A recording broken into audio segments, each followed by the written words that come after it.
लेकिन प्रधानमंत्री के रूप में अपने 2 कार्यकालों में मोदी ने एक मिलनसार और कुछ हद तक अनिर्णायक नेतृत्व शैली का प्रदर्शन किया है। वह वास्तव में व्लादिमीर पुतिन, डोनाल्ड ट्रंप या इंदिरा गांधी की सत्तावादी प्रवृत्ति नहीं रखते हैं।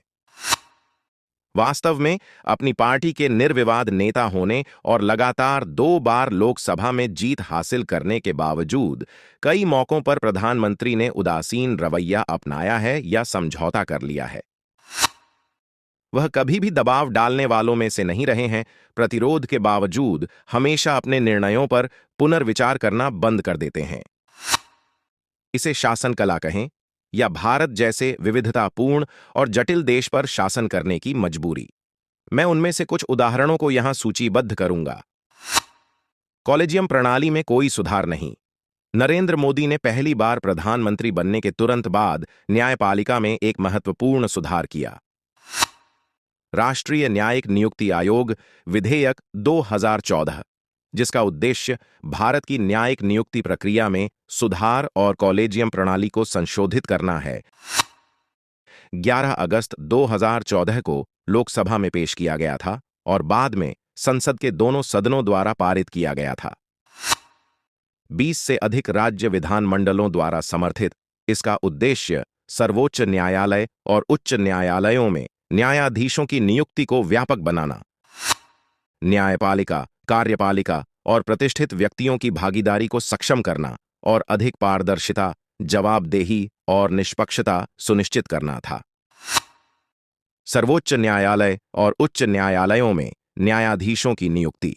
हालांकि सर्वोच्च न्यायालय की 5 न्यायाधीशों की पीठ ने राष्ट्रीय न्यायिक नियुक्ति आयोग अधिनियम और 99वें संवैधानिक संशोधन को असंवैधानिक घोषित कर दिया, यह तर्क देते हुए कि सरकारी प्रभाव से न्यायपालिका की स्वतंत्रता को बनाए रखना मूल संरचना है। संविधान का अधिनियम, जिसमें राजनेताओं और नागरिक समाज को न्यायाधीशों की नियुक्ति में भूमिका देने की मांग की गई थी, को न्यायिक स्वतंत्रता को संरक्षित करने के लिए 4-1 के फैसले द्वारा रद्द कर दिया गया था। इस फैसले ने मोदी के न्यायिक सुधार एजेंडे के लिए सड़क के अंत को चिह्नित किया। उन्होंने बिल को दोबारा पेश करने का प्रयास नहीं किया या कॉलेजियम प्रणाली में बदलाव के लिए दबाव नहीं डाला। एक झटके के कारण एक महत्वपूर्ण सुधार एजेंडा वापस ले लिया गया। केवल 4 न्यायाधीशों के फैसले ने लोगों की इच्छा को खारिज कर दिया, जो संसद और 20 राज्य विधानसभाओं में परिलक्षित हुआ, और मोदी ने ऐसा होने दिया। स्पष्टतः वह नियम पुस्तिका के अनुसार चलते थे और शुरू से ही संस्थानों का सम्मान करते थे। कृषि कानूनों की मृत्यु।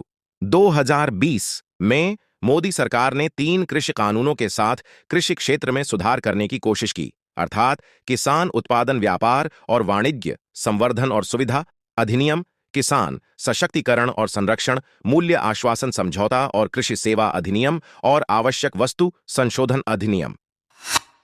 कानूनों को कृषि उपज बाजार समितियों एपीएमसी से परे और राज्य करों के बिना सीधे किसान बिक्री की सुविधा प्रदान करने, अनुबंध खेती की अनुमति देने, कुछ वस्तुओं के व्यापार को विनियमित करने, आपात स्थिति को छोड़कर और व्यापार स्वतंत्रता और किसान स्वायत्तता को बढ़ाने के लिए डिजाइन किया गया था।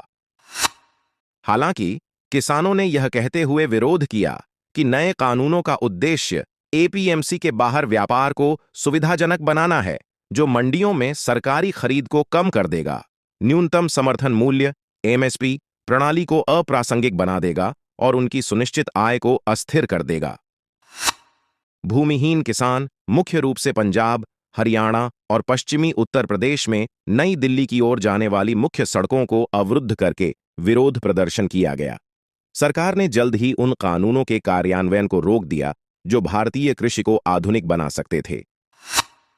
भूमि अधिग्रहण के लिए ज्यादा जोर नहीं दिया। मोदी सरकार ने उद्योगों के लिए भूमि अधिग्रहण प्रक्रिया को सरल बनाने के लिए 2015 में भूमि अधिग्रहण, पुनर्वास और पुनर्स्थापन में उचित मुआवजा और पारदर्शिता का अधिकार संशोधन विधेयक पेश किया। हालांकि राजनीतिक सहयोगियों और प्रतिस्पर्धियों दोनों के महत्वपूर्ण विरोध के साथ साथ नागरिक समाज संगठनों के विरोध का सामना करने के बाद सरकार ने विधेयक में महत्वपूर्ण संशोधनों को वापस लेने का फैसला किया। इन संशोधनों में सहमति और सामाजिक प्रभाव मूल्यांकन खंड को हटाना शामिल था, जो इसका हिस्सा थे। 2013 के कानून ने उद्योग के लिए भूमि अधिग्रहण को कठिन बना दिया। लोकसभा में पारित होने से पहले विधेयक में 9 संशोधन किए गए थे। यह मोदी के लिए एक बड़ा झटका था, जिन्होंने तब से इन परिवर्तनों को फिर से लागू करने का प्रयास नहीं किया है। भारत में औद्योगिक भूमि अधिग्रहण एक धीमी प्रक्रिया बनी हुई है, क्योंकि मोदी सरकार ने आम सहमति को प्राथमिकता दी है। नागरिकता संशोधन अधिनियम एक कानून बनाया गया, लेकिन लागू नहीं किया गया। सरकार ने पाकिस्तान, अफगानिस्तान और बांग्लादेश के उन व्यक्तियों की सहायता के लिए 1955 के नागरिकता अधिनियम में संशोधन किया और 2019 में नागरिकता संशोधन अधिनियम सीए पारित किया, जो अपने यहां धार्मिक उत्पीड़न का सामना करने के बाद भारत चले आए थे। घरेलू देश पहले हिंदू, सिख, बौद्ध, जैन, पारसी और ईसाई जो उचित दस्तावेज के बिना भारत में प्रवेश करते थे या इस दस्तावेज की समाप्ति के बाद भारत में रहते थे, उन्हें अवैध माना जाता था और उन्हें भारतीय नागरिकता प्राप्त करने में कठिनाइयों का सामना करना पड़ता था। सीएए का उद्देश्य इस प्रक्रिया को सरल बनाना है। ऐसे व्यक्ति जो 31 दिसंबर 2014 तक या उससे पहले भारत आए, उन्हें अधिक उदार नियमों के तहत नागरिक बनने की अनुमति दी गई। इस संशोधन का मतलब है कि उन्हें अब अवैध नहीं माना जाएगा और वे भारत में स्थायी रूप से निवास कर सकते हैं। हालांकि विधेयक संसद द्वारा पारित कर दिया गया था और राजपत्र में प्रकाशित किया गया था, सरकार ने शायद व्यापक गुस्से और विरोध के मद्देनजर अभी तक आवश्यक नियम नहीं बनाए हैं। परिणाम स्वरूप आज तक किसी को भी संशोधित अधिनियम के तहत नागरिकता नहीं दी गई है।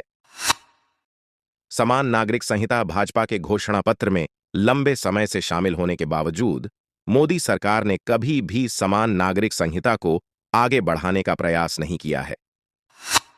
यह अनिच्छा विपक्ष की आशंकाओं से उत्पन्न होती है, जिससे यह मुद्दा इतना विवादास्पद हो जाता है कि इसे संभालना मुश्किल हो जाता है।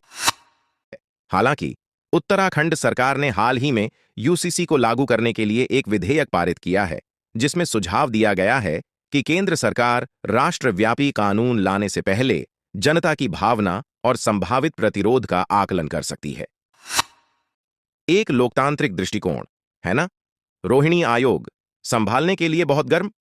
अक्टूबर 2017 में ओबीसी के उपवर्गीकरण का पता लगाने के लिए अधिसूचना के माध्यम से अन्य पिछड़ा वर्ग आयोग की स्थापना की गई थी। दिल्ली उच्च न्यायालय के सेवानिवृत्त मुख्य न्यायाधीश न्यायमूर्ति जी रोहिणी को इसका अध्यक्ष नियुक्त किया गया। रोहिणी आयोग ने अगस्त 2023 में राष्ट्रपति को अपनी अंतिम रिपोर्ट सौंपी, जो ओबीसी वर्गीकरण की जटिलताओं को संबोधित करने में एक महत्वपूर्ण कदम है। आयोग ने अपनी रिपोर्ट को अंतिम रूप देने से पहले 13 विस्तार की मांग की।